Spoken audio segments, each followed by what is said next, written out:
N D اسٹیبلمنٹ اور N D American اس بیانیے کے بلبوتے پہ پی ٹی آئی کی سیاسی عروج کا دور شروع ہوا، اور وہ سیاسی عروج کا دور جو 9 اپریل سے شروع ہوا تھا وہ آج تک جاری ہے۔ اور آج پی ٹی آئی پاکستان کی تاریخ کی سب سے بڑی پارٹی ہے۔ 8 فروری میں 2.5 سے زیادہ اکثریت پاکستانی قوم نے دی۔ خان کے ساتھ آج پورے پاکستان جو ہے انس محبت الفت رکھتا ہے۔ یہ ان 3 سالوں کی کمائی ہے، اور 3 سالوں میں آپس میں جو گتم گتا ہے پی ٹی آئی، اس کا کیا کریں؟ یہ جو گتم گتا ہے نا، ابھی تو خیر سے گتم گتا نہیں ہوئے، لیکن اب میرا تھوڑا شوق پیدا ہوا ہے۔ اچھا، ہاں، گتم گتا جو ہے ایسے لوگ جب آ جائیں جو بدتمیز ہو، جو جن کے آنکھوں پہ جو ہے اپنے مفادات کی پٹی بندھی ہو، تو میرا خیال ہے سیاست، ہماری پی ٹی آئی کی سیاست جو ہے وہ آج کل بڑی انتشار کا شکار ہے، اور میرے سرگور جیسے باوقار اور شریف لوگ جو ہیں وہ بھی اب بدتمیزی کا شکار ہو رہے ہیں۔ کل خیبر پختونخوا ہاؤس میں جو ہے برسگور صاحب نے خود ساختہ سیکرٹری جنرل کو کڑی کڑی سنائی ہے، اور جس طریقے سے اس نے منسٹر گور کو ساتھ میں بٹھا کے اس کی تبیین کی ہے، میں اس کی شدید الفاظ صرف سنائی ہے یا بات آگے بھی بڑھی ہے؟ منسٹر گور صاحب ذرا نفیس آدمی ہے تو شاید تھوڑا بہت آگے بڑا ہو، لیکن صاحب یہ بتائیے جانشین کی جنگ کب ختم ہو؟ میرا خیال ہے خان صاحب جب باہر آئیں گے تو تبھی اچھا مروت صاحب، 10 اپریل 1973 کو پاکستان کا آئین وجود میں ہے اور کل 10 اپریل ہے، آئین سے متعلق آپ کیا کہیں گے؟ آئین جو ہے وہ 1973 کا آئین جو ہے اس وقت کے آئین سازوں کا، اس وقت کے پارلیمان کا پاکستانی قوم پہ ایک احسان تھا۔ آج آئین جو ہے وہ گزشتہ 2 سالوں میں یا 1.5 سالوں میں جب سے یہ پارلیمان بنا ہے بگڑی ہوئی شکل میں ہے۔ 26ویں آئینی ترمیم نے بیسیکلی 1973 کے آئین کا جو چہرہ تھا اس کو مسخ کر دیا ہے۔ عدلیہ کی آزادی کمپرومائز ہو چکی ہے، اور جن معاشروں سے عدل رخصت ہو جائے وہاں پھر کلی بسیرا کرتے ہیں۔ آج پاکستان میں سیاسی عدم استحکام جو بدامنی ہے، اس کی ایک بہت بڑی وجہ یہ بھی ہے کہ عدالتیں جو ہیں وہ انصاف کرنے کے قابل نہیں چھوڑی گئی ہے۔ مروت صاحب، آپ سینئر قانوندان بھی ہیں، سینئر وکیل ہیں، خان صاحب کے کیسز بھی دیکھ رہے ہیں، آئے روز ڈیٹس دی جاتی ہیں کہ کل پرسوں اگلے مہینے خان صاحب کو کوئی ریلیف ملے گا، کچھ باتیں بھی چل رہی ہیں، تو ایز اے وکیل آپ کیا سمجھتے ہیں کہ خان صاحب کے لیے 2025 کا سال جو ہے وہ ریلیف فل ثابت ہو سکتا ہے؟ میں یہ کھل کے کہوں گا کہ خان صاحب کا جیل میں رکھا جانا اور ان کی جو اسیری ہے یہ طبالت اختیار کر گئی ہے ایک ایسے کیسز میں جو کوئی بنیادی نہیں رکھتے ہیں۔ میں اس کو لیگل ٹیم کی ناکامی کہتا ہوں، اور اوپر سے کروڑوں روپے بھی آپ نے اس ٹیم کو دیے ہیں۔ اور کوئی بات سر وکیل کتنے پیسے لے رہے ہیں جو ابھی جو ہیں ان کے وکیل؟ ابھی تو مجھے علم نہیں ہے، پہلے تو مطلب 1 کروڑ روپے لے چکے ہیں، بہت ہی زیادہ، مطلب 10 گنا قیمتوں پہ جو ہے آئے ہوئے ہیں، من مانی فیسیں لے رہے ہیں۔ سر موجودہ صورتحال کا حل کیا دیکھتے ہیں آپ؟ ساری سیاسی صورتحال چل رہی ہے، ہاں، اس کا کیا حل دیکھتے ہیں آپ؟ کیسا یہ نارمل ہو سکتی ہے؟ میرا خیال ہے پاکستان تحریک انصاف جو ہے اس کے تمام معاملات کا حل اسی میں ہے کہ خان مخلص سینئر سنجیدہ قیادت پر مشتمل 3-4 رکنی کمیٹی بنا کے ان تمام معاملات کا جائزہ لیں۔ یہ جو لوگ اپنی منمانیاں کر رہے ہیں، جس طرح کے یہ راجہ صاحب ہیں، سلمان اکرم راجہ صاحب، اور جس طرح خودسری دکھا رہے ہیں، یہ اگر اس کو روکا نہیں کیا، اپنے ہی لوگوں کے پیچھے پڑے ہیں۔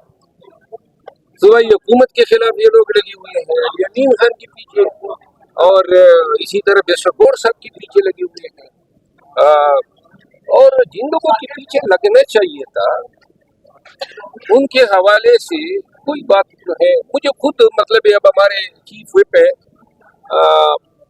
عامر ڈوگر صاحب، یعنی کہ انہوں نے بتایا جب یہ ہمارے 5 ایم این ایز جو ہیں ان کو شوکاز نوٹس جاری ہوا تو میرے خیال ان کا بھی یہ بھی ملتان سے ہے، زین قریشی صاحب کے حوالے سے انہوں نے بتایا، اور اب آگے ہم کیا کہیں؟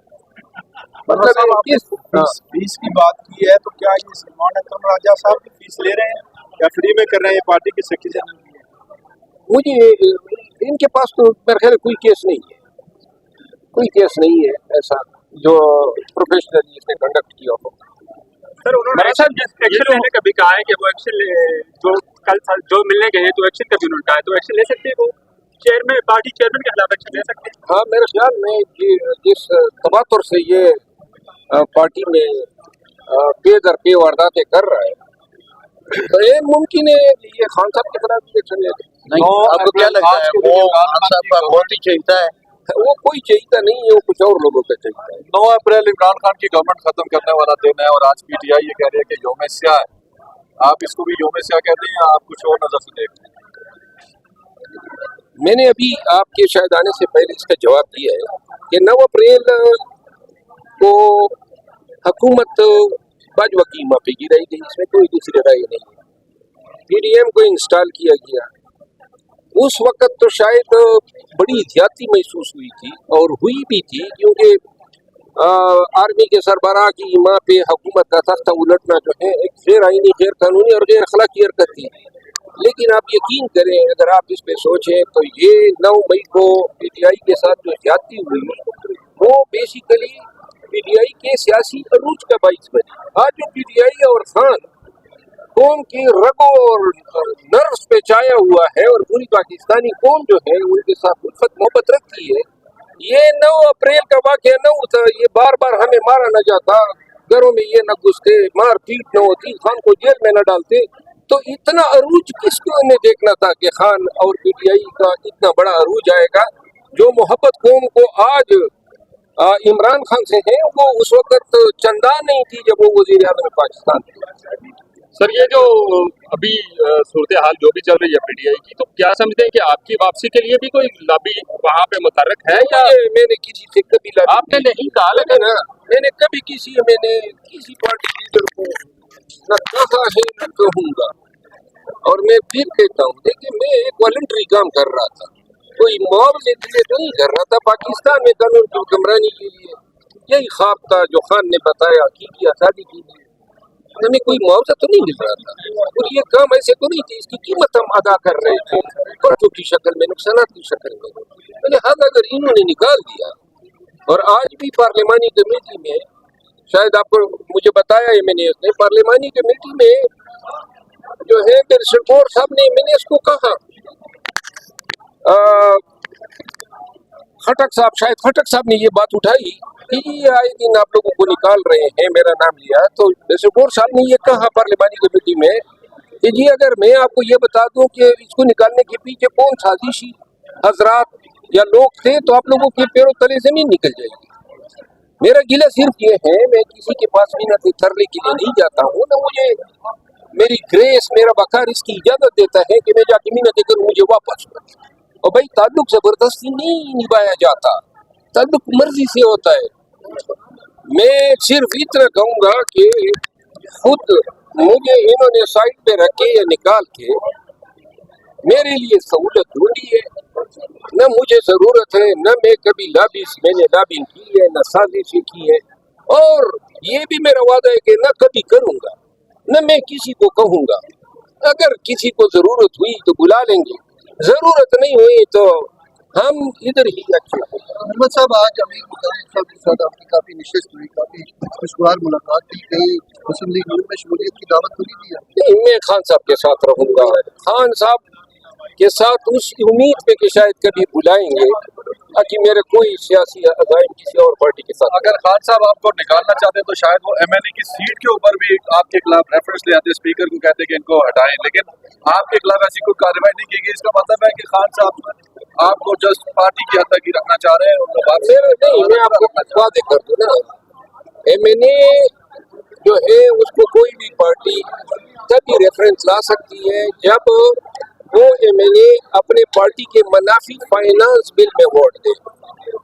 جب تک یہ نہیں ہوتا ہے کوئی ریفرنس دائر نہیں ہو سکتا ہے. اور میرا خیال ہے کہ خان صاحب سے یہ بھی انہوں نے مطالبہ کیا تھا کہ جی آپ اسے استعفیٰ طلب کر لیں, جس کا خان نے شاید ابھی ہولڈ رکھا نہیں جواب نہیں دیا تھا. بہرحال یہ اس وقت کی بات ہے جب طلب ہوگا تو میں جواب دوں گا. اچھا, آپ نے